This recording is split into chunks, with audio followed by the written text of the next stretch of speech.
lights are dim, the silver fog moves in. It takes me back, it brings me home to where it all began. And I let you out again, with the top back down and the sail up when you're out there again. Tell me how can you tell me sorry that this hurt you? Are you listening? You know I'll be right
baby, baby, baby.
creation of money. Baby, I'm sorry. Okay, now,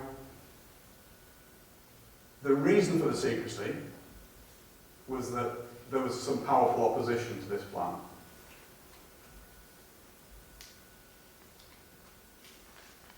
Okay, we've covered that. Why was the Federal Reserve Bank so important? It was one of the next step in their plans for world domination, basically.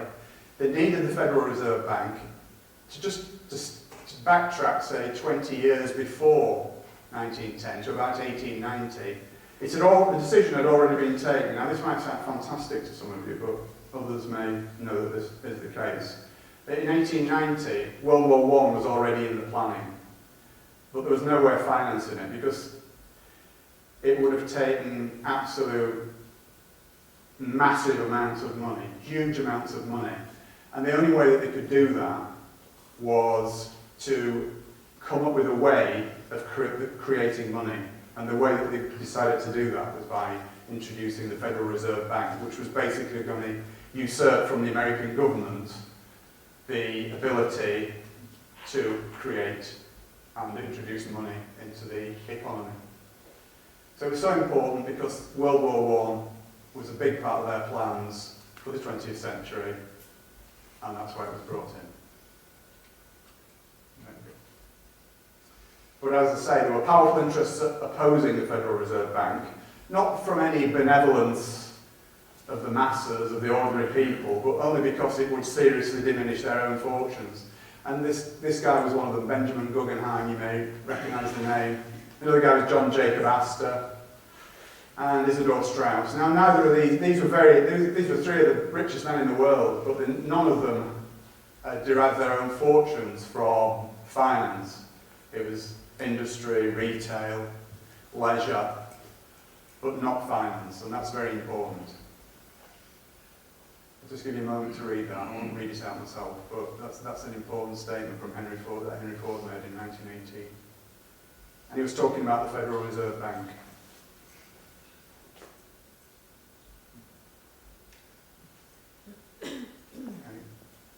And a little bit more recently, a gentleman by the name of Benjamin Fulford, who some of you may have heard of, came out with that statement, which is what we're talking about tonight, basically. Part of what we're talking about tonight. Okay, so why were these powerful guys opposed to the Federal Reserve? Because, as I said, they knew that the Federal Reserve would undermine their own personal fortunes because they weren't going to be involved in it, basically. So it wasn't through any benevolence that they were opposing it. It was purely selfish reasons. So let's get that up front straight away. The reason that it would impact on their own personal fortunes was because when you introduce a way of creating money into the system that is not done by the government and it's done by private interests, every note that comes into circulation, and this is true of our country today even, has a portion of interest attached to it, which is owed to the bankers, right? So the Bank of England produces money, and it's not the government that asks the Bank of England to do it. The Bank of England does it as a private corporation, and the government has to pay interest to the Bank of England, believe it or not. And that is the reason for the national debt, nothing else. So any other BS that the government comes out with for the national debt is nonsense. I'll tell you right up front, right now, it's because of the way the Bank of England operates. So, and that causes extreme inflation. We all know that throughout our lifetimes how much prices have gone up, how much wages have gone up, maybe not in the same proportion, but things just constantly go up. And the reason for that is not the rubbish that we're told by the media and the government, it's because the interest has to be paid to the bankers, and that's the only reason for inflation. Okay, so extreme inflation will be very dangerous to these guys who oppose the Federal Reserve, and it could even have destroyed their fortunes, so that's why they were opposed to it. Indeed, after the Titanic incident, just so happened that Mr. Morgan himself acquired their businesses anyway, so just something to bear in mind. Okay. Morgan was also the largest shareholder in IMM, which is International Mercantile Marine, which were owners of the Californian. And for those of you who know the Titanic story, you know that the Californian was the ship that got blamed, or the captain of the ship that got blamed for the Titanic disaster. Okay, so Morgan was involved in that too. And the reason for that will become apparent as well. Okay, and IMM also owned the Lusitania, which, as it rightly says, that's another story for another time, but believe me, that isn't all it seemed as well. Okay, let's just look at the general situation surrounding Atlantic crossings in the 19th century. After all, the 1912 and 19th century had only finished 12 years previously. But it was mainly immigrants going to America. And basically, the ship owners didn't care. They were just worthless lives, these people, you know, just poor people. So they overloaded the ships, they overinsured the ships, insurance scams were absolutely rife. They didn't care. Okay, and it was also an industry that was noted for fraudulent practices. So, moving on apace. The first of the ships off the production line was the Olympic, which was to all intents and purposes identical to Titanic, and that was launched early 1911 and had its maiden voyage on the 14th of June that same year. Now, Olympic was not immune to little disasters itself. It had quite a few, shall we say, mishaps. On its maiden voyage, it almost sunk an American tug. Okay, but the biggie, as far as Olympic was concerned, was that in September of that same year, as it was leaving Southampton Harbour, steaming down Southampton water to head out into the Channel, it was involved in a horrendous accident with a Royal Naval cruiser called HMS Hawke. Now, that is never publicised, alright. It is available information, I'm not saying you couldn't find it out. But how many people knew that? Put your hands up that actually happened. Okay, about 6 people, fine. Okay, so, yeah, very important point. Now, the damage to Olympic was far more serious than they first thought. It limped back into Southampton Harbour for initial testing. There's HMS Hawke. That was almost a write-off as well. But Olympic limped back to Southampton, and they did the initial damage assessment, and they found a huge hole. And by huge hole, I mean a huge hole. You'll see a picture of it in a minute. But even worse than that, there was all sorts of unseen damage as well. There were bent and broken beams, metal beams. There were thousands, hundreds of thousands of rivets that popped. Steel plates were completely ripped away. It was a mess. It was a mess. There we are.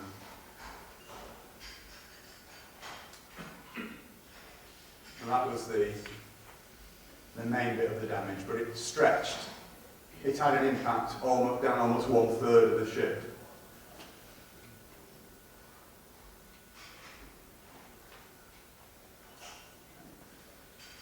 Now, the biggest problem that it had was it had twisted the keel of the Olympic, and this was causing a huge list of port. It was quite dramatic, actually, the list of port, and again, that becomes important in a little while. Even the temporary patches to get it back to Belfast, because bearing in mind in those days, this was the biggest ship that had ever been built in the world. The only place where there was a dry dock big enough for it was at Belfast. So they had to patch it up at Southampton as best they could, using divers, to get it back to Belfast, to the dry dock. And even the patches, to enable it to do that, took 2 weeks. Okay, so back to the dry dock for proper damage assessment in October 1911. In the meantime, whilst all this was going on, any accident involving a Royal Navy ship, there has to be an inquiry, and that inquiry is undertaken by the Royal Navy. And of course, wouldn't you just know it, who was at fault for the accident? It was the Olympic. Now, this was pretty serious. Pretty serious. The Lloyd's of London declined the insurance claim, which was an absolutely massive blow to the White Star Line. Now, it was not only liable for damage to Olympic, but it was also liable for damage to HMS Hawke, and this was going to run into many, many millions of pounds, and in those days, millions of pounds were serious money. And the upshot of it would be that had that been allowed to continue, then White Star would have been bankrupt. There's no question about that.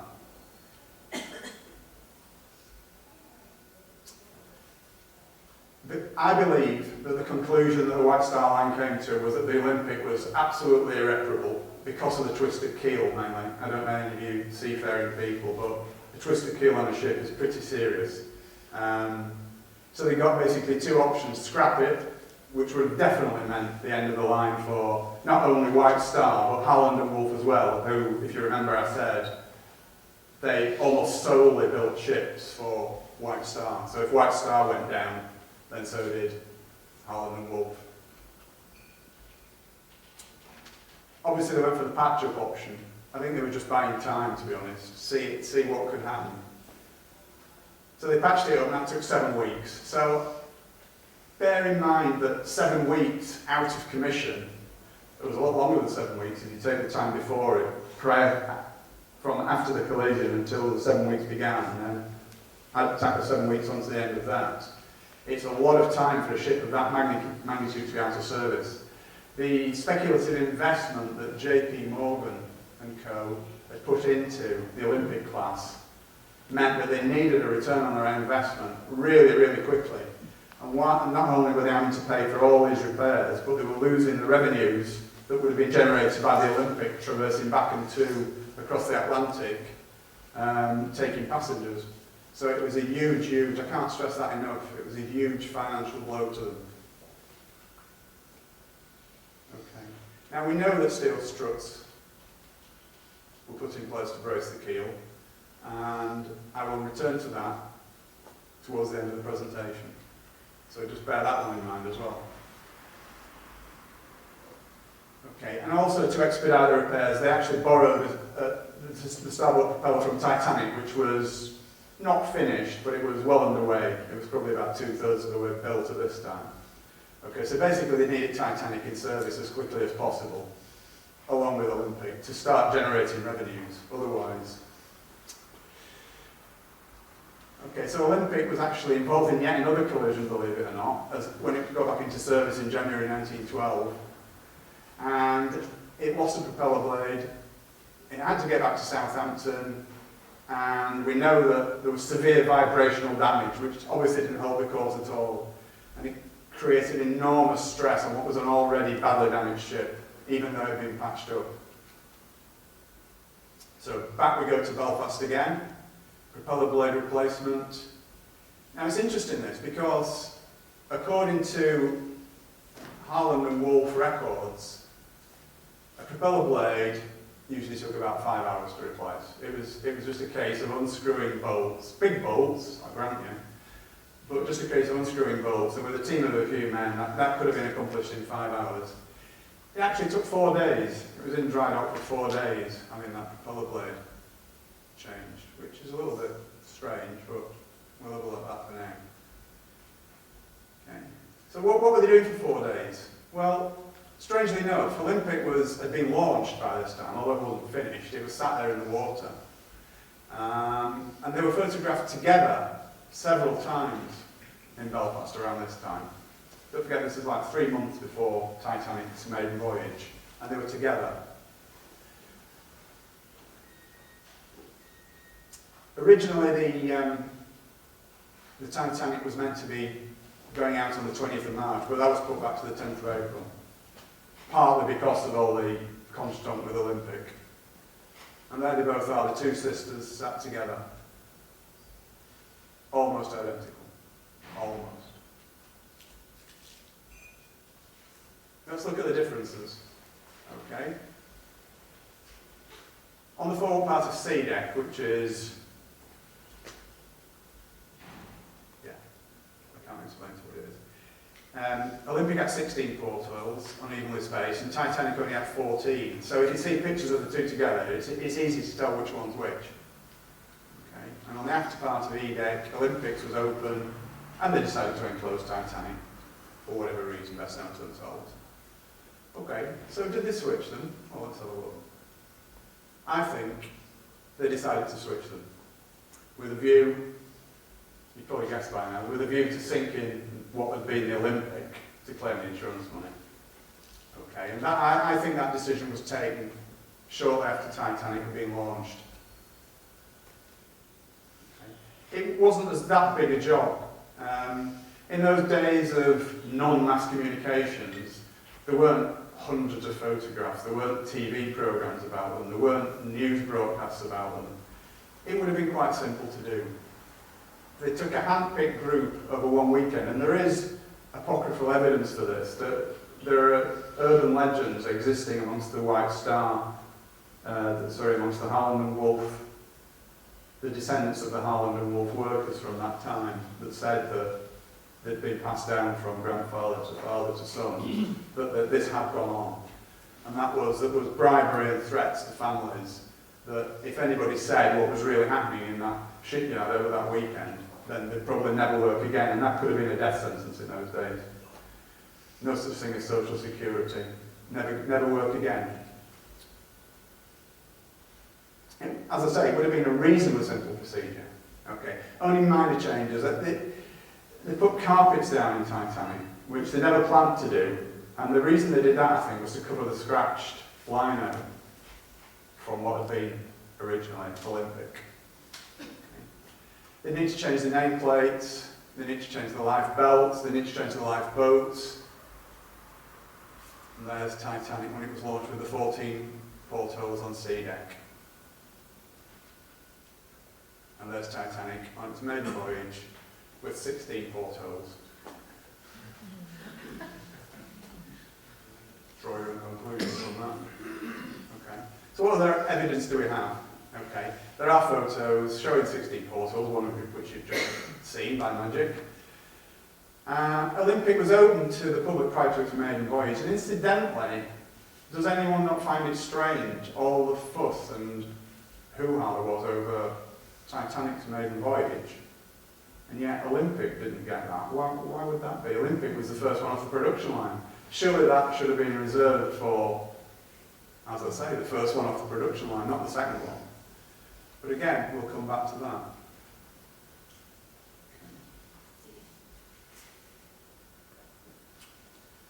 Another little piece of evidence for a switch was that a guy called Lawrence Beasley was a second-class passenger.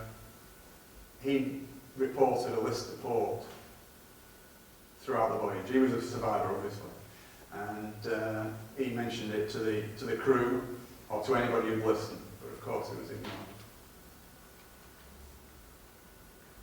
Now this is interesting as well, the sea trials. Olympics was a full day on the open sea, which is what the Board of Trade, who controlled these things at that time, that's what they demanded, any big new liner entering service. It was a proper, comprehensive trial with Board of Trade inspectors crawling all over it. And that's exactly what happened for Olympic. Titanic, a couple of hours on Belfast Lock, no speed tests, no lifeboat tests. And also, when Titanic docked at Southampton, having left Belfast earlier, ready for its maiden voyage, only 2 firemen and stokers signed up for the voyage. Now this again leads me on to something else that is extremely important. Lots and lots of people said, lots and lots of crew members who were constantly looking for work and constantly out of work, said they would never sail on her again, or that class of ship again. And it's also important to note, this is another thing that never ever gets mentioned, but during that time of Titanic's maiden voyage, there was actually a massive countrywide coal strike going on. And there were no ships leaving the UK for America, or for anywhere for that matter, because coal was impossible to get.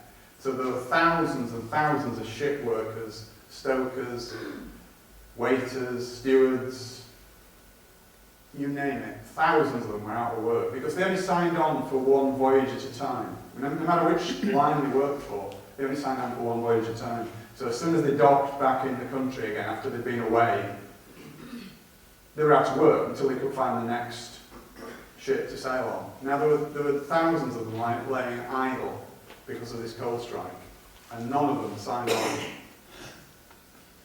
Why would that be?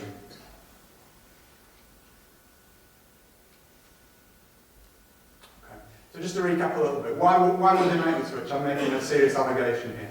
Why would they make a switch? Well, as it says, Olympic was virtually worthless. It was uninsurable. Damage beyond economic repair, I believe. White Star Line and Harland and Wolff would have been bankrupted. So did Mr. Morgan, forever with an eye for the main chance, look at it as an opportunity to kill two birds with one stone? Because now this leads us back to the other thread, which is the Federal Reserve again. We have the opponents of the Federal Reserve, Messrs. Guggenheim, Astor and Strauss. It would have been far too dangerous to just bump them off in separate accidents. It would have just been so obvious. Who would suspect that in the aftermath of a shipping disaster of that magnitude that these people are being murdered? If they were murdered, of course. So, back to JP Morgan's kill two birds with one stone. Not only was he going to sink the Olympic disguised as the Titanic and claim his insurance money, he was also going to get rid of these guys who could have made life very, very difficult for him and his oppos and their plans for world domination. Okay. Let's take a little look at Edward Smith, the captain of Titanic, who had also been the captain of Olympic on his maiden voyage as well. And he switched to Titanic for its maiden voyage. Captain Smith is generally regarded as being a hero. In all the apocryphal tales that you read about Titanic, Captain Smith, the hero that went down with his ship. He was actually, he had an appalling safety record. He was generally known as a braggart and a show-off, and he used to take great delight in throwing these huge liners around as though they were ducks in a bath, basically. He had more than several serious accidents in his career. I'll just highlight a few. He had 3 in the Olympic for a kick-off.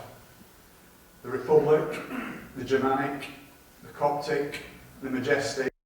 The crew were killed, and that was well covered up actually, that one. So again, I dug that out, but I only had one source for that. There's no other mention of it anywhere, the fact that crew were killed in the Majestic's accident. So he was not the guy that he's portrayed to be, shall we say.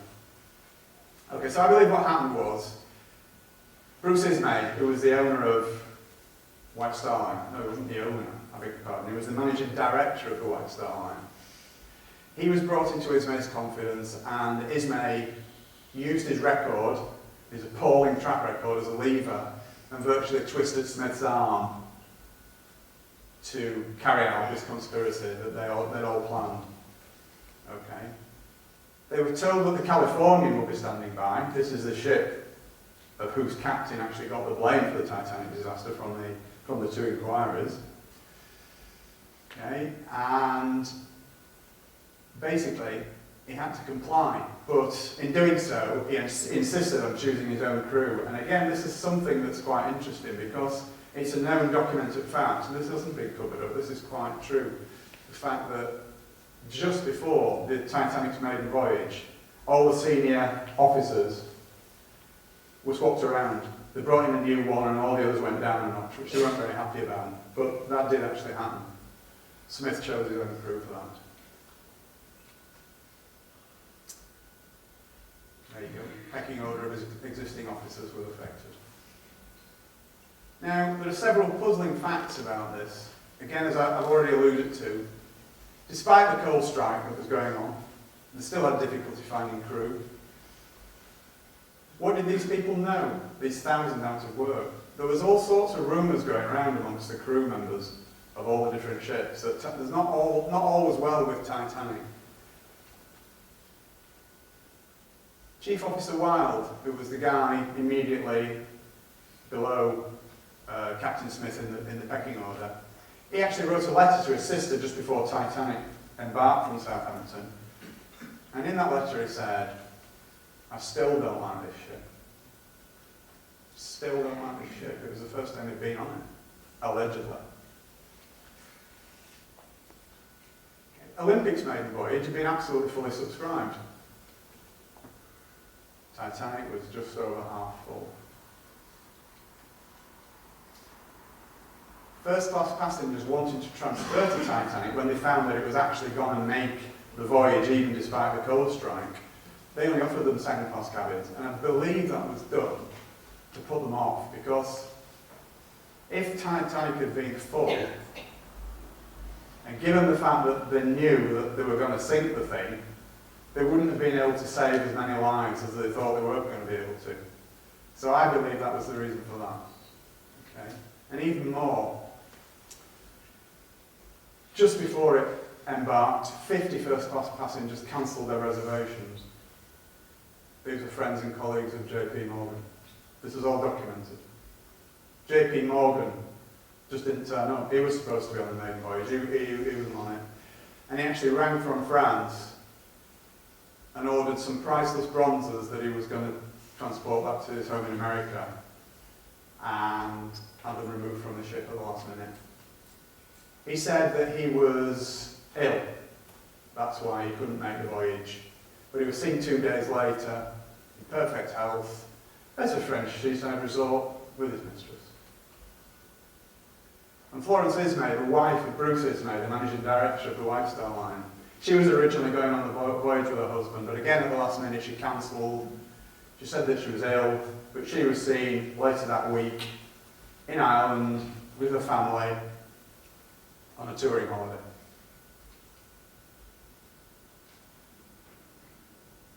Okay. So what do we know about the Californian? We all know that the Californian was the ship that never came to Titanic's rescue and got the blame for the disaster. Yeah? Is everybody aware of that fact? Right, well, California, this is quite an interesting issue as well. Again, despite the coal strike, Californian left England, I think it left London, 5 days before Titanic. It's had a full complement of coal somehow. Nobody knows how or why. Well, we know why, perhaps. It's had no passengers. I mean, just that fact on its own. It's had no passengers. Why would you send a ship across the Atlantic with no passengers? People were clamouring for passengers across the Atlantic. Everybody was stranded because there were no ships leaving. So the one that is leaving has no passengers. Does that make sense? It's just me. Okay.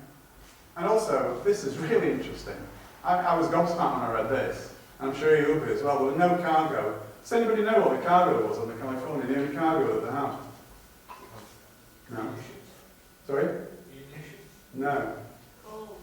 3,000 woolen sweaters and 3,000 woolen blankets.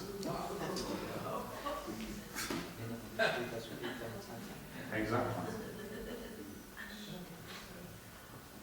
There she is, the Californian, and there's Captain Lord, who was the master of it.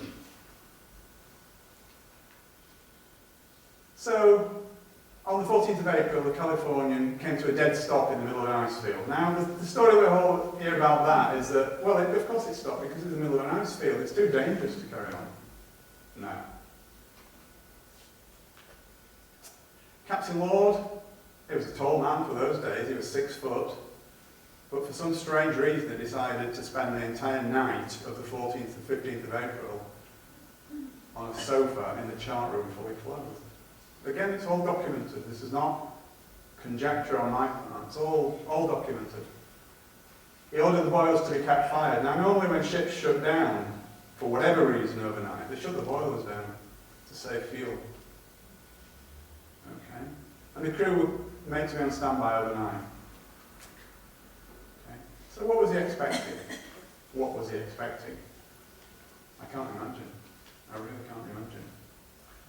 So back to go to the Titanic, and again, I'm sorry we keep having to swap around, but because everything's happening concurrently, it's not just a chronological story, it's backwards and forwards, so I hope you're sort of following it, and I do apologise for the intricacies of it, but it's the only way I can tell it really. Okay, so again I mentioned this before, huge fanfare and build up to the maiden voyage. Olympic, nothing. Could it possibly have been the reason for Titanic's massive publicity? Was it to attract the social greats of the day to it in great numbers, including Messrs. Strauss, Guggenheim, etc. In fact, much of American high society was aboard.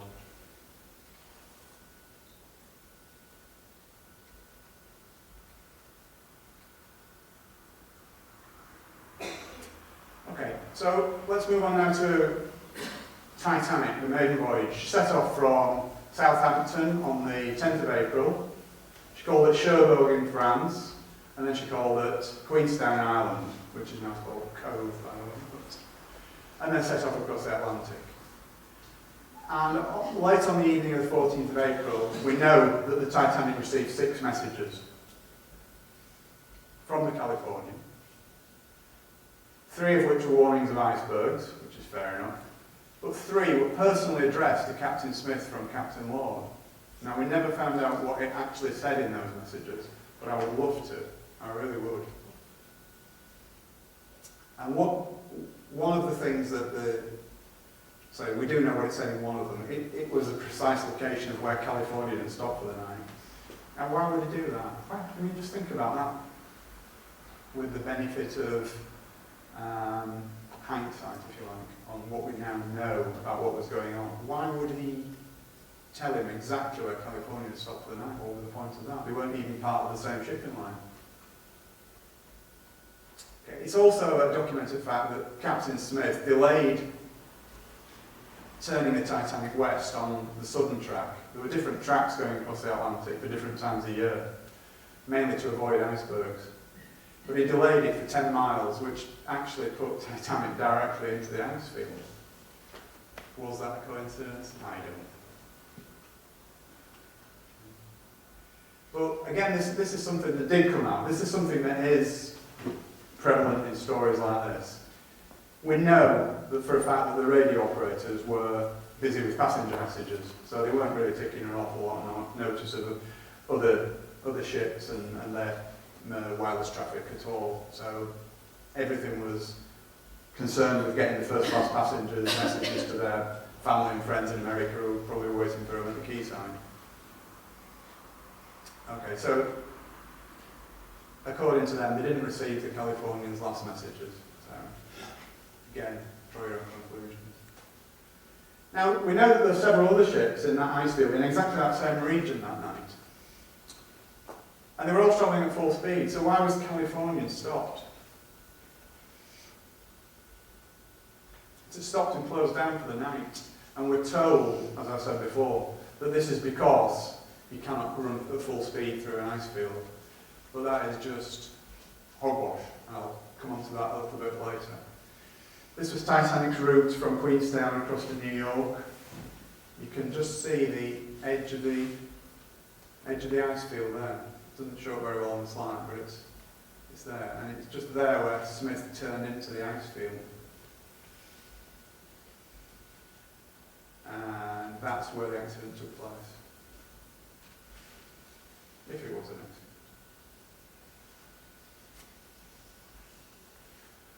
accident. Okay, so get to the actual incident itself. It's 11 o'clock in the evening, 2 lookouts, Fleet and Lee started their watch, their shift. Okay.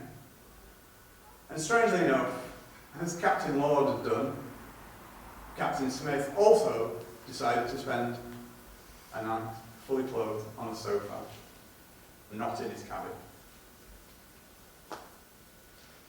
1:35 p.m, the iceberg was sighted and a warning was sent to the bridge. And the helmsman was ordered to port around it. which incidentally doesn't mean turn to port, it means turn to starboard. It's a bizarre thing, but it actually means you turn to starboard, which is the right, and you port around something. It means that the rear end swings out like that. Sorry if nobody can see my arm, I do apologise, but it swings round it like that. So that's called porting around it. Okay, now that would have been fine. That would have worked perfectly. They would have missed the iceberg, completely missed the iceberg, apart from the fact that somebody reversed the engines, which guaranteed a collision. Because the speed Titanic was going at, porting around it would have taken it, at full speed, would have taken it a wide berth around the iceberg and past it. But reversing the engines meant that it was like slowing right down, so it didn't have time to get past the iceberg. So that actually more or less guaranteed that there would be a collision. So why was that done? Again, it's all very strange, all very weird. Okay. First Officer Murdoch, who was on the bridge at that time, so he was effectively in charge of the ship while his superior officers were sleeping or off duty. Did he deliberately guide Titanic into the iceberg? Because it was him that gave the order to reverse around. This is an experienced guy, you know, he wasn't a rookie. He'd been around a bit, he'd been on the ships for 20 years. He knew what it was about. You don't get to become first officer of a huge liner like that without knowing what's right and what's wrong when you're issuing instructions to helmsmen. So that in itself is very strange, and leads me to think that something wasn't right there. Now, another interesting point is that Titanic's turn circle was 1,280 yards, which, as it says on the slide, is about 2/3 of a mile. And its stopping distance from full speed is at 850 yards, which is just under half a mile. Right. Now, in his testimony to the American inquiry, Lightoller, who was the second officer, said that the iceberg had been visible from 2 miles. So, when you just read that information again, given that fact, why did it hit an iceberg? If its stopping distance and from full speed, and it wasn't even travelling at full speed, was 850 yards, and the iceberg was visible from 2 miles, something's not right. The iceberg should easily have been avoided in other words. The other aspect of this is that there were, despite what you may believe or think, there were only actually 6 eyewitnesses to the alleged iceberg collision. Only 4 of whom survived, and all these were working class, and what I mean by that is they were the ordinary seamen. Right? No passengers witnessed it, they were ordinary seamen aboard the Titanic. The 2 officers that witnessed it, well, we'll see what became of them in a short while. Murdoch allegedly shot a passenger and then immediately committed suicide, something which his family have vehemently disputed ever since, or his descendants. 6th Officer Moody allegedly drowned, which just left Quartermaster Oliver, who stated at both inquiries, "I saw nothing," even though he was on the bridge. The helmsman, Hitchens, who was immediately transferred to a job as harbour master in Cape Town upon landing in New York. Lookout Frederick Fleet and Lookout Reginald Lee were the only 2 who actually gave any evidence at all at the inquiries. Any or all of those could easily have been coerced and bribed, in much the same way that the Harland and Wolff shipworkers were. Just the simple expedient of threatening them with the loss of livelihood. It would have been a piece of cake. Okay, another strange anomaly. After the iceberg hit, or Titanic hit the iceberg, which we prefer, Captain Smith ordered Titanic half speed ahead for 5 minutes. Now, why would he do that? The thing was taking water. Was he trying to get closer to the Californian? Then as soon as they spotted a ship on the horizon, immediately he closed the engines down. Very confusing. So what we'll do now is I'll just do this little recap and I think it's time for a break. Okay, so now we have a ship standing dead in the water, Californian, sorry, Olympic, Titanic. A rescue ship standing by, which we believe to be the Californian. We have messages sent from California stating its position, for whatever reason. Smith can see a stationary ship on the horizon, and he assumes it's the Californian, and therefore everything is going to plan. And I think we'll leave it there and have a little break.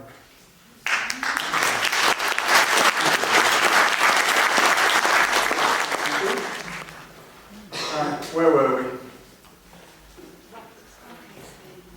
Let's go back a sec. Just give you a couple of seconds to read that. That's where we were.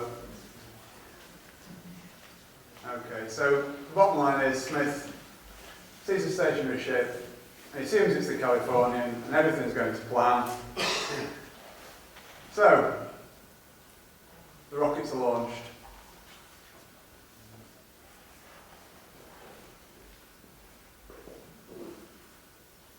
Okay, so Titanic starts sending out its signal rockets around midnight.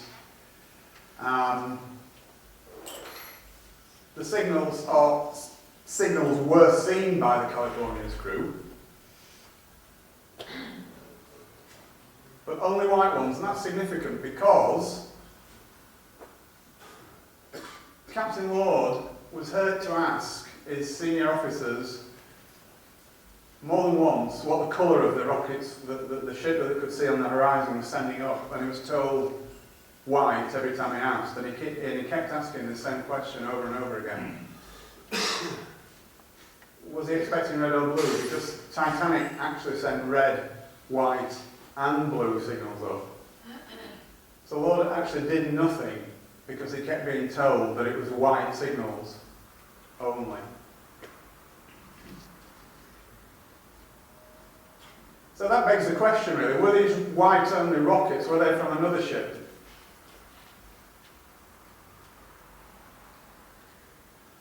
Now, I'm not sure how clear that is, but here's the Californian, okay, and here's the reported position of Titanic, the red boat, but here was the actual position of Titanic.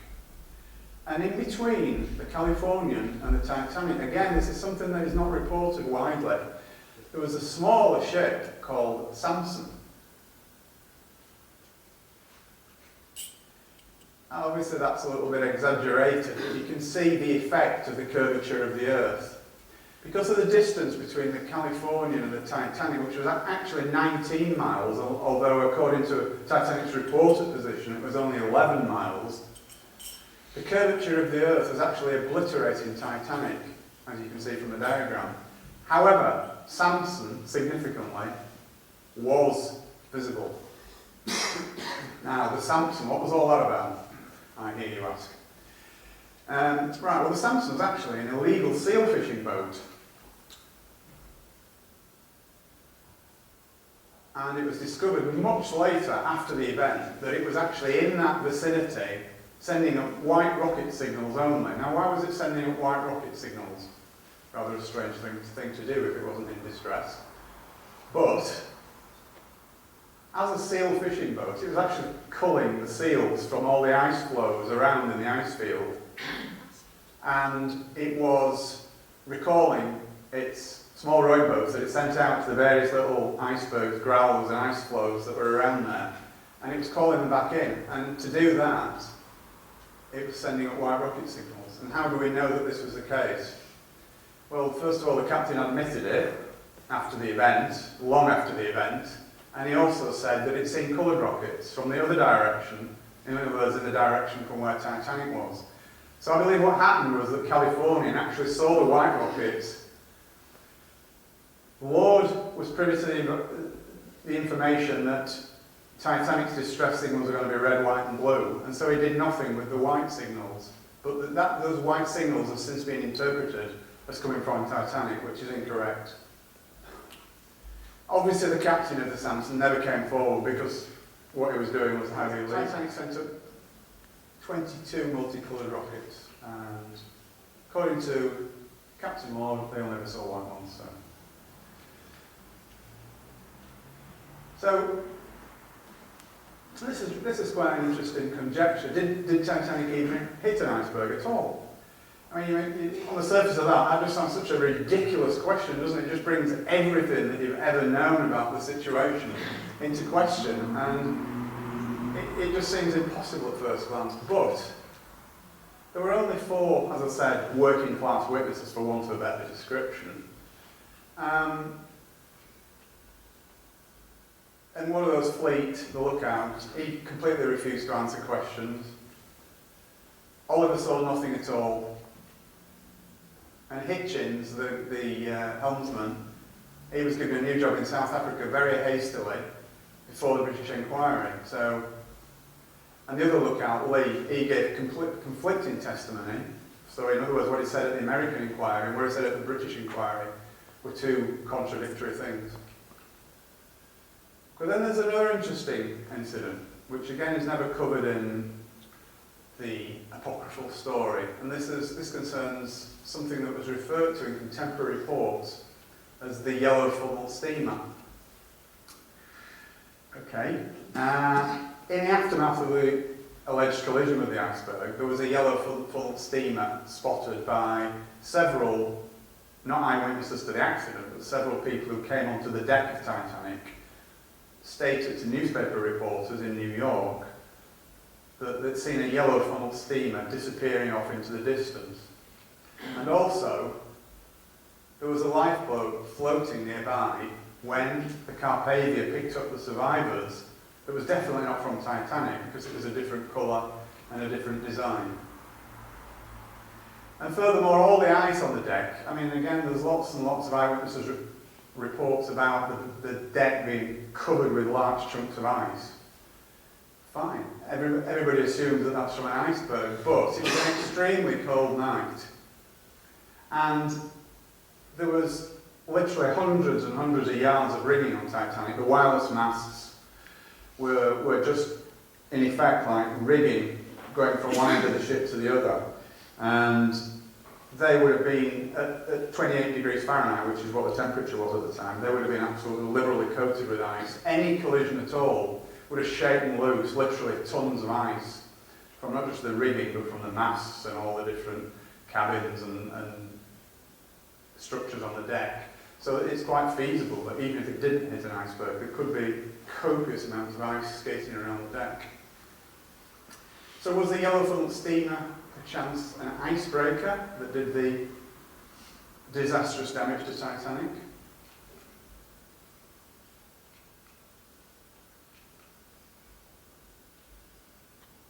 Okay, apologies for the skipping around a bit here, but it's necessary because there's so many things going on at the same time, and it's difficult to do it as a chronological story, if you like.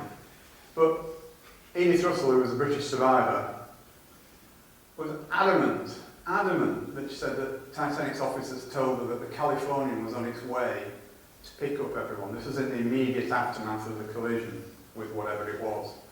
Okay, so the officers told her the Californian was on its way. Well, the Californian wasn't on its way. The Californian wasn't even aware of where the Titanic was or what was going on at that point because it had not received its signals. So how did the officers know? The lifeboats were less than half full. Everybody knows that. I mean, they were. I mean, that's no exaggeration. The lifeboats were less than half full. But why would that be? What on earth would possess officers, experienced officers, to actually send out lifeboats half full? Well, we hear all sorts of stories about how that was, but to be frank, none of them stand up to close scrutiny. I believe that the reason that the lifeboats were sent out half full was that Captain Smith knew that the Californian was standing by, and he ordered the lifeboats sent out half full he thought the Titanic was the California was closing on the Titanic, so the lifeboats were sent out with the intention of bringing them back again to ferry everybody else off as well. So it was an expedient at that time. Get as many people on board as you can on these lifeboats. Doesn't matter if they're not all full because they'll be coming back very soon. Because the Californian is steaming towards us, closing the gap. So it doesn't really matter. Meanwhile, Lord was still waiting for his coloured rockets, and the Californian was just sat there doing nothing. And eventually, it actually dawned on Smith and the rest of the senior crew that the Californian wasn't coming, and by that time it was too late.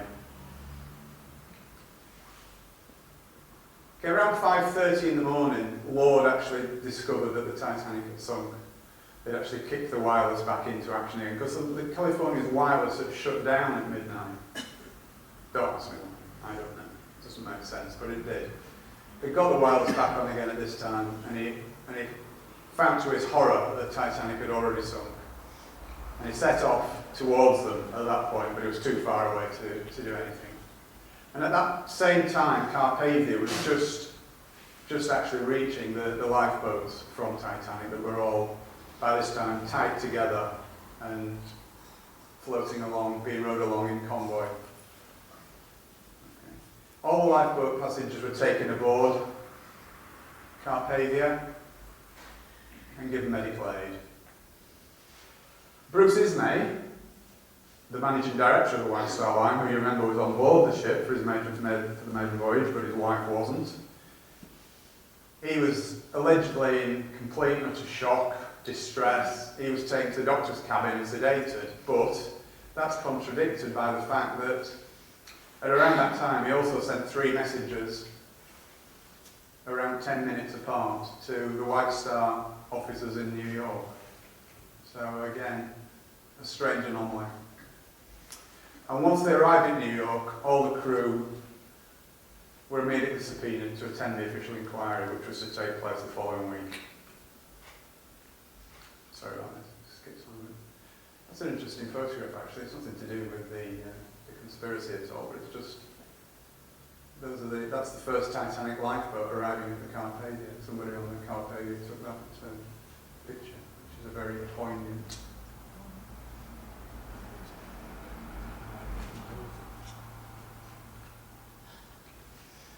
Let's move on to inquiries now, because again, these were generally regarded as being complete whitewashers, both of them. We'll cover the American one first. Incredibly, the witnesses that were called were restricted to only answering questions that they were asked without elaboration. So if they were asked a question, did such and such happen, they were allowed to say yes or no, but they weren't allowed to elaborate on that. Seems rather strange to me. Lightoller, the second officer, very evasive, almost as though he was working to a script. He was caught out lying time after time by the head of the inquiry. He actually claimed at one point that he was in the water for almost an hour, which is absolute abject nonsense. The water temperature was 28 to 30 degrees Fahrenheit, which means that in the water at that temperature, your life expectancy is around 4 minutes. And it's an interesting point that a lot of people, I'm sure, not you good people here tonight, but a lot of people think that everybody on Titanic that was killed on Titanic drowned. Well, no, they didn't. They froze to death. The ones in the water froze to death. They didn't drown. I guess some of them must have done.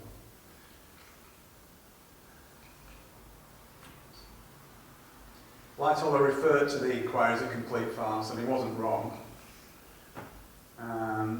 Stacks and stacks of contradictory evidence. I've got loads of examples, but there's far too much to cover in an event like this without boring and all silly.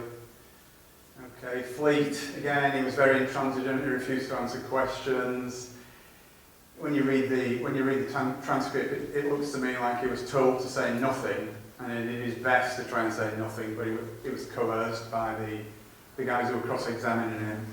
And as a result of that, because he was just an ordinary guy, he wasn't very eloquent, he became very angry and agitated. And it was obvious that he was covering something up when you read the transcripts. Okay, and this is an important point as well.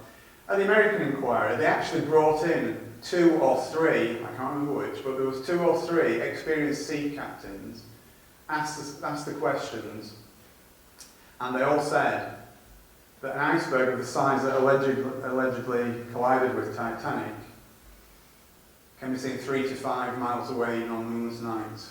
And also, significantly, it's normal procedure to maintain full speed because of that fact.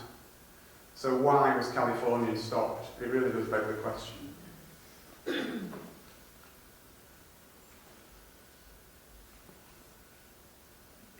Okay, so a couple of weeks after the event, the surviving crew members docked at Plymouth Harbour in Devon, and they were immediately held against their will. They were kept in a holding pen, for want of a better word, overnight. There were 165, from memory, 168 perhaps, and they were all held against their will overnight, which is obviously illegal. They had no access to union representatives, and they were coerced to sign a document that they believed to be the Official Secrets Act. I think it's more than likely that they were threatened and bribed with the same old thing. Speak anything about what happened on that night, and you'll never work again. So moving on to the British inquiry. This was conducted under the auspices of the Board of Trade. The Board of Trade was the organisation that used to oversee anything that went on at sea.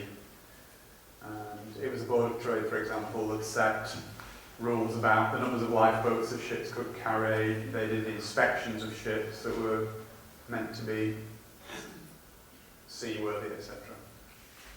So it was done under the auspices of the Board of Trade, chaired by a guy called Lord Mersey, who was an interesting character actually, because Lord Mersey had been wheeled in on several occasions before, where there was sort of dodgy circumstances about ships being sunk, strange accidents, insurance scams, and he'd been used by the British government on more than one occasion prior to the Titanic inquiry.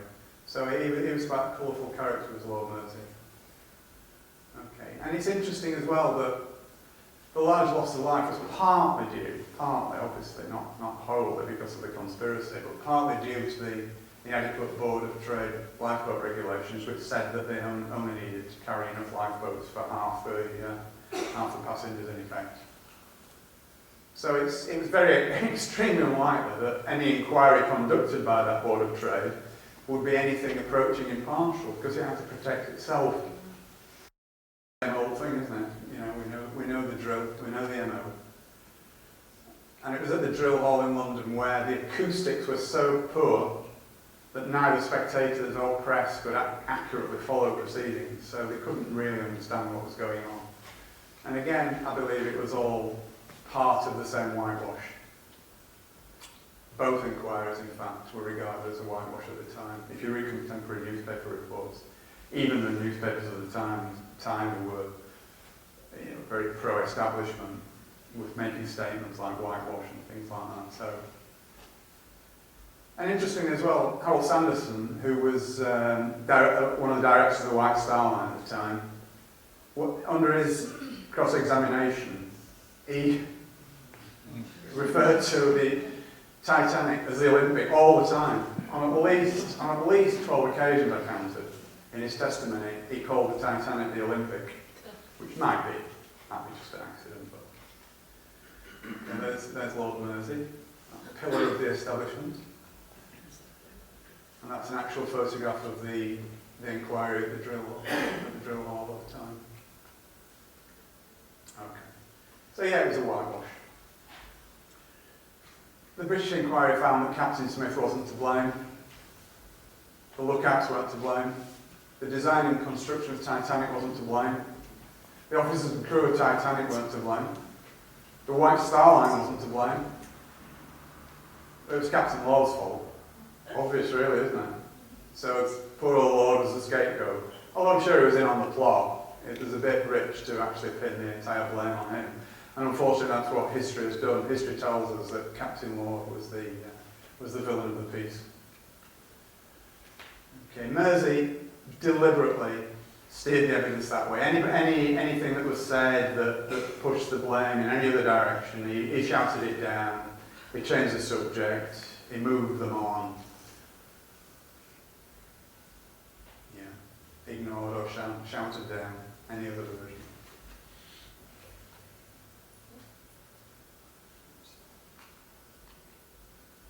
Okay, and he actually deflected the attention away from lots of other things that I would have thought might have been sort of fairly important.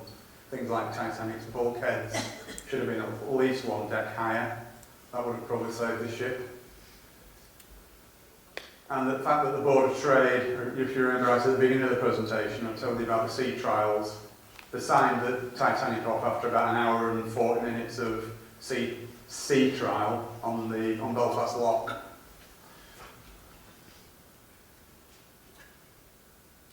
Okay, now where does the British government fit into all this, do you think? Because none of this could have been expedited without the collusion of the government. Now, why would the government want to do that? What would be the motive for the government to do something like that? Okay, let's have a look at that. Okay, so it couldn't have happened without their collusion. There's no doubt about that. Interesting that there would have been absolutely massive political repercussions if White Star and Holland and Wolff had been bankrupted. For a start, there would have been 25 to 30,000 people out to work in Belfast at the shipyard. And when you take into account all the dependent industries, that figure would have risen much, much higher. Okay, the Liberal government who were in at the time, under Asquith, would probably have not been re-elected. But more importantly than any of that, obviously important, but not as important as, if you remember, again, cast your mind back to the beginning of the presentation, I said that Morgan came to an agreement with the British government, which he had to do in order to take over the White Star Line in 1903. Okay, so in taking over the White Star Line, he agreed that any White Star Line ship at all could be requisitioned as troop carriers in the event of war. And given the fact that we know that World War I was already the plans for World War I were already well advanced, you have to trust me on that, it is true. This was extremely important. If Morgan had not had this agreement, he could have just taken the ships away. Even if the White Star Line had gone bankrupt, he would have been able to take away the assets from the company, which would have been the ships, and the government would have lost their troop ships. Which is what it says on the next slide, basically. As the major creditor, Morgan would have been perfectly entitled to exercise his rights to seize those assets, the ships, and the government would have had no troop ships. So the government therefore fixed the inquiries, in my humble opinion, in collusion with the US government, which did the same on their side of the pond. As we know, they all work together anyway, don't they? Okay, and then, well, not least of all this, there was an element of insurance scam involved as well. It cost 2.5 million in money at that time to build, which is, it's near like 200 million now, but it was 2.5 million it cost. The damaged Olympic would have been insurable for much, much less if it had ever managed to sail more than halfway across the Atlantic again. And it was a fact that White Star Line normally insured its ships for about 75% of the value. So even if Olympic, sorry about that. So even if Olympic had been, even if they'd been able to claim insurance on the Olympic, it would have been around 1.8 million. Okay, that's the Olympic Titanic, we'll take a picture from it. In fact, the insurance on the Titanic was up the week before the main voyage to £3.2 million, which was a nice little killing for Morgan. Okay, now we're getting towards the end now, you'll be pleased to hear. But this is very, very interesting. Okay. As we all know, the wreck was discovered in, I think it was actually 1985, that's incorrect. I think it was discovered in 85 by Robert Ballard and a French underwater diving team. Obviously, we've all seen pictures of the wreck under the sea, and it's in extremely poor condition. Obviously after 100 years on the seabed, it would be, wouldn't it? That's not a surprising statement at all. Now, it's interesting that the grey undercoat was only used on Olympic. Titanic's was black undercoat. Okay. But another interesting point is that there's a picture that was taken inside the Titanic on the seabed of the marble fireplace in Ismay's cabin, and it exactly matches the marble fireplace in Ismay's cabin on the Olympic. Now, we all know that marbling, there's no two pieces of marble that look exactly alike, but trust me, these two pieces of marble look about as alike as it's possible to get two pieces of marble to look. And the starboard propeller on the Titanic at the bottom of the sea is clearly stamped 401, and I'll show you a picture of that in a moment. And what's significant of that, you may ask? Well, if you remember, when the Olympic was back in for repairs, they pinched one of the Titanic's propellers. Now, Titanic's build number was 401. So, if the propeller had been swapped, and the propeller at the bottom of the sea says 401 on it, draw your own conclusions from that. And importantly, when Ballard examined the wreck in detail, he had with him a set of blueprints of the Titanic. And he was really puzzled because in the wreck it is full of longitudinal steel braces on the keel, which are not in the original blueprint. Now, if you remember, I said that when the Olympic was repaired, it had steel braces put on the keel. That's the previous slide, but I'm just emphasising the steel struts to brace the keel, which was one of the repairs that were made. Remember that these braces did not appear on Titanic's blueprint. Okay, so there's a picture of Olympic at her launch, grey undercoat. Titanic's launch, black undercoat. I don't know what's got in there, but it's quite interesting anyway. But if you there's, you should say C, you can't count them from here, I do appreciate it, but that is Olympic, photographed in Southampton in 1929, and it's got Titanic's 14 portholes. So there you go. Now, 29. It was scrapped in 37, I think, or 38 maybe. Okay, so let's examine the wreck a little bit now. I'm nearly there now, I promise. Okay, so again, it's not a very clear picture, but if you look at these, where the paint has run here, you can clearly see the grey undercoat peeking through. And we know that there's only Olympic that has grey undercoat. So that's an interesting little point.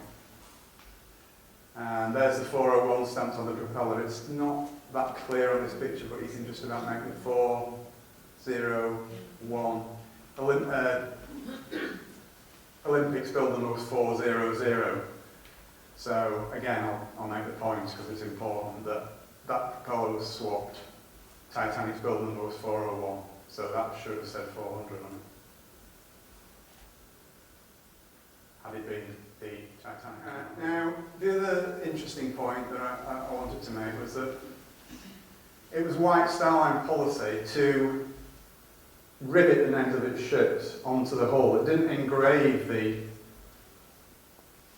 I beg your pardon, it's the other way around. It engraved the names of its ships into the hull. It didn't put iron letters stamped and riveted onto the hull. They were actually engraved into the hull, not standing out in relief. Now, this is a close-up of the Titanic hull, and you can clearly see the letters M and P. Clearly, it's not that clear, but it's just about visible that it says M and P engraved in the hull.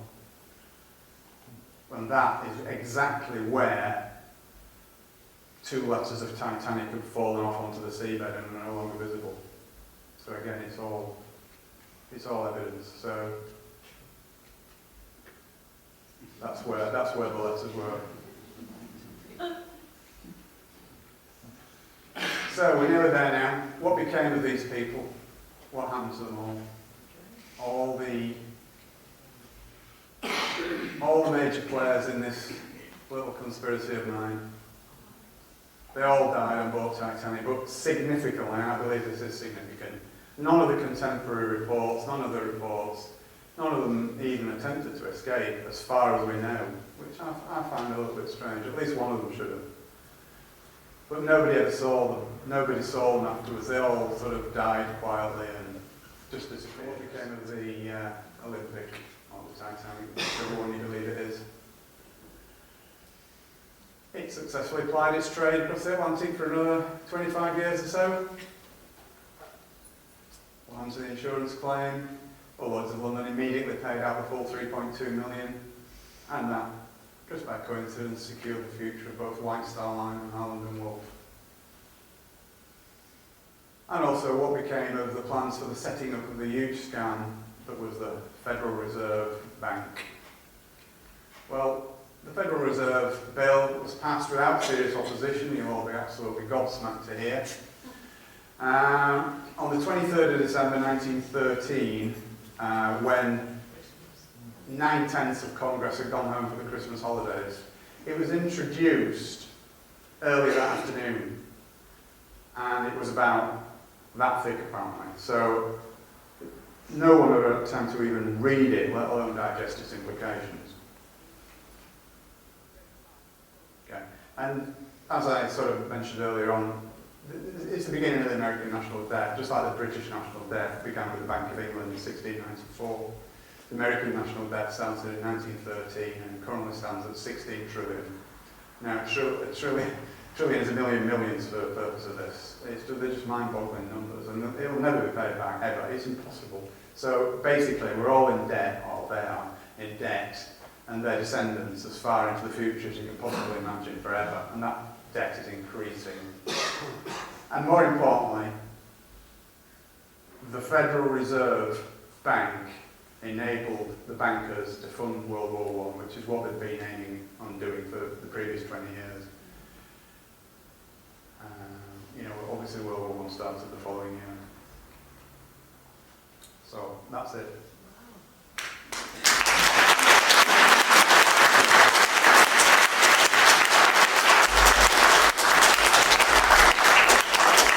Some of it may be a little bit of a stretch, some of it might be a bit tenuous, but... Which person was it stated about the leadership? He's the managing director of White Star Line. Yeah. He survived. He survived, yeah. He got life, so... Right.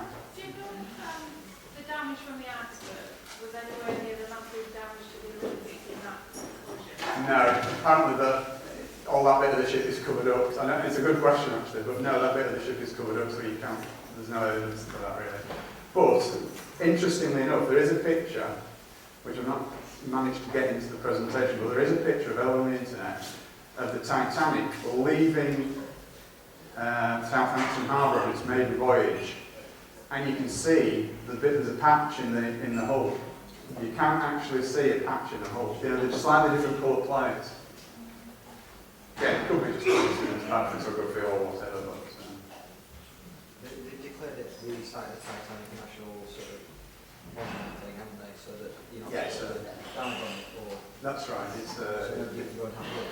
it's regarded as a grave, isn't it? Yeah. Yes. Do you think this had anything to do with why the Americans didn't enter the war right at the very beginning regarding all the expansion? It's an interesting question, and I've not really given that any thought. But Seems funny, it's like 2 or 3 years after the First World War yeah, started. but don't forget that even though it was in America, the Federal Reserve, I mean, these people transcend all countries. They're not just Americans. These people, if you follow the pyramids to the very top, they don't have any countries at all. It's just a free-for-all across all nations. You could argue that all nations had only been created anyway to create an illusion that we live under, that that things are as they are. But these people know no country boundaries. The countries don't matter to them at all. So I wouldn't attach to them. For people that can question the fact that powers that be would massacre thousands of people just to get part of their globalist plan, yeah, you have to look at 9/11 and 7/7, exactly the same scenario. So you just treat it as cattle. Absolutely, you don't care. But interestingly, to go back to the time period when this happened, chivalry would have dictated that it was women and children first. Yes. And yet Ismay got off, and the industrialists that could have put a stop to the Federal Reserve went off the island. Yes, exactly. Ismay lived in shame for the rest of his life over what he did, because he actually he got into a lifeboat against orders from the crew, because obviously he knows the managing director of White Star Line. It was the crew that were in charge, basically. He had to do what they said, because, you know, when they're at sea, they were his boss, not the other way around. And they actually said, no, you can't go in. And he just got in. And he lived in shame for the rest of his life, and he died in the late 1920s, I think it was. But he'd immediately resigned from the White Star Line as soon as he got back to England. And his name was very black for the rest of his life. Points to the fact that they were probably killed on board, rather than get the chance that they might have done cowardly and got on board like his himself. Yeah, absolutely, yeah, because they would have thought nothing about saving themselves, would they? Yeah, I see the point you're making. Yeah. Can I ask, you know the seagull that you said of Samson that was in the way so Yes. the ship didn't see the flags from the Titanic? Was Yes. that put there on purpose? I don't think so, no. I think that was just... all that planning and an idiot got in the way? Exactly, yeah, I think it was it's just one of those things that happen, isn't it? That just seems so silly to have gone to all those lengths and Yeah. then somebody just got in the way. I mean, you know, I don't claim for 1 minute that this is absolutely exactly what happened. I'm just putting this forward as a hypothesis. But a lot of the stuff I have actually, you know, I've not made anything up, put it that way. But what I have done is build a story around the stuff that I have found out, if you understand what I'm saying.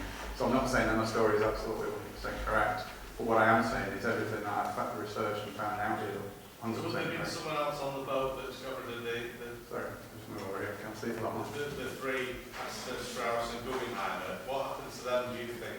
Do you reckon there was something- I think they were murdered. I absolutely think they were murdered, and the ship sinking was just a cover for that. How did they get them on the boat? Did somebody give them the tickets? Because that's a bit of a coincidence. No, because this is what I was saying about the maiden voyage of Titanic. It was made out to be this great thing, and anybody who is anybody is going to be on there, you know. Right. So that's why it was all hyped up to get people like that. They probably had an invite, but I think they paid for their own passages. I'm pretty sure they did. Yeah. Do you reckon somebody with an agent was on there that...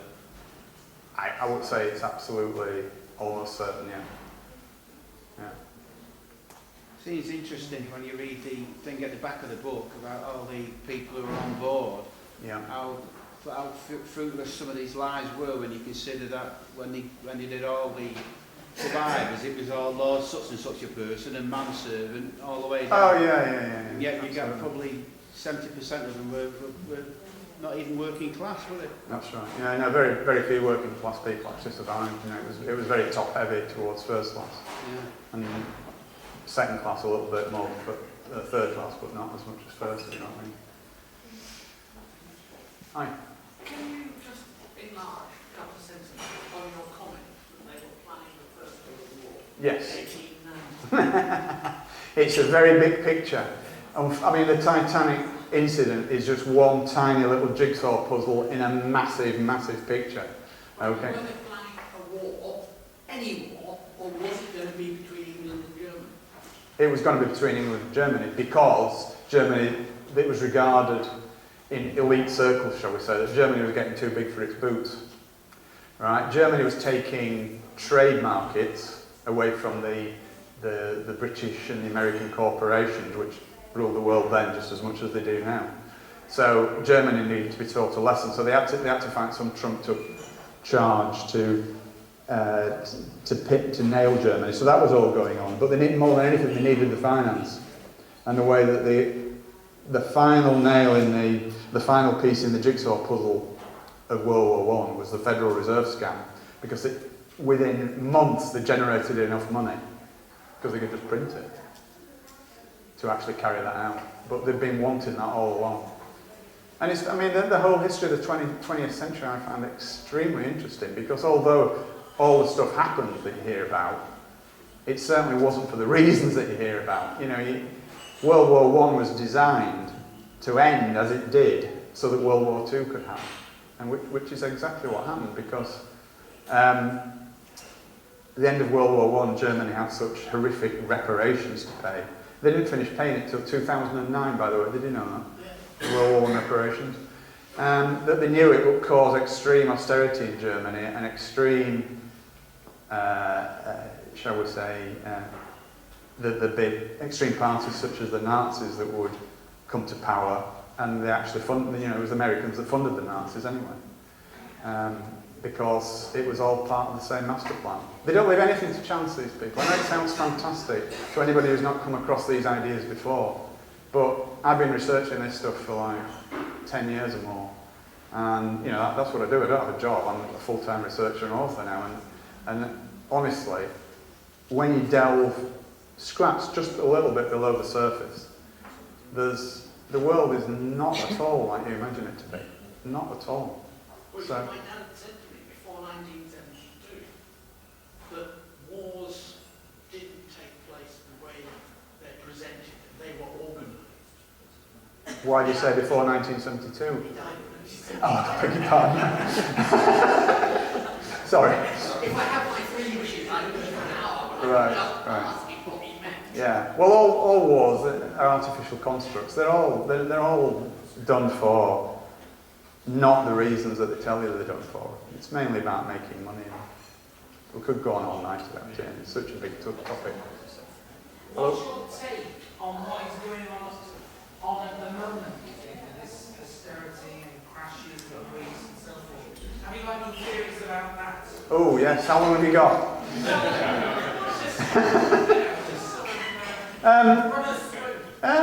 Well, again, it's only my view. I wouldn't suggest to speak for everyone, but you know, it's all part of the same thing. It's about control of populations. I mean, when you think about it, you know, let's just take the Greek situation and the Spanish situation as an example. You know, who does Greece owe all this money to? Owes it to the EU? Who does Spain owe it all to? Owes it all to the EU. Every nation is in debt to the EU or to other countries in the EU.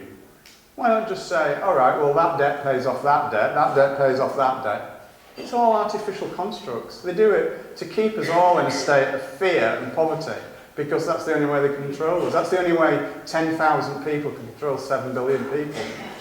And it's all part of that bigger picture. And again, it's not the sort of thing that you can just address in a 2-minute soundbite, if you know what I mean. It's a much bigger picture, and there's a lot more to it. I mean, it's just staggering in its complexities. You can't put it all down to the central banking cartel. Okay? Yeah, it's them that I don't know if you heard what he said, but he said that you can put it all down to the central banking cartel, and that's what the Federal Reserve was about. Everything is down to them. These people own the earth, yeah? They own the earth, they own governments, they own corporations. If you follow any pyramid to the top in society, they're there. And they control all governments, everything. They're all puppets dancing to the tune of these people, these bankers who own the earth. I know it's a difficult concept to get your head around if you've never sort of encountered anything like that before, but you know, it is the case. Yes, sir. Well, that bankers shams are all bluff because they create money out of nothing. And absolutely. It's the prerogative of the country to produce its own money. That's self-evident. Absolutely. And they ought to just call it a bluff. Well, if the British government, or if any government, created its own money, we wouldn't have a national debt. There wouldn't be a national debt. Well, it doesn't have to borrow money. Exactly. National bankers as well. Absolutely. Well, the Japanese are supposed to be borrowing 700 million Japanese to build a nuclear power station. Yeah. Well, if we accept that, they'll owe 700 million worth of Britain. But if the government that created 200 million to build a power station, that will contribute to the wealth of the nation, Yeah. and we get all the benefit, and we own it. So this an investment that's coming supposedly from China. It just won't stop in its use, nothing. Yeah. They create out nothing, and it becomes money when we accept it as money. Yeah, exactly. Yeah. So we just produce our own money. It's just another tiny little strand in the whole spider's web, is going. Yeah, absolutely. So there was a story that it might have been some by a torpedo. You did mention another ship there. It could have been, yeah. Yeah. I mean, it was just my presumption that it might have been an icebreaker. It could have been a torpedo, for all I know. Yeah. Have you ever heard the idea? I've read it. No. What, I mean, one thing I didn't mention in the presentation was, and perhaps I ought to, is that the actual hole in the side of Titanic was very strange. It was a very strange shape. It was about that wide, and it was about 60 metres long. But the interesting thing about it was that it actually penetrated 1.6 metres into the ship. Now, how can a piece of ice do that?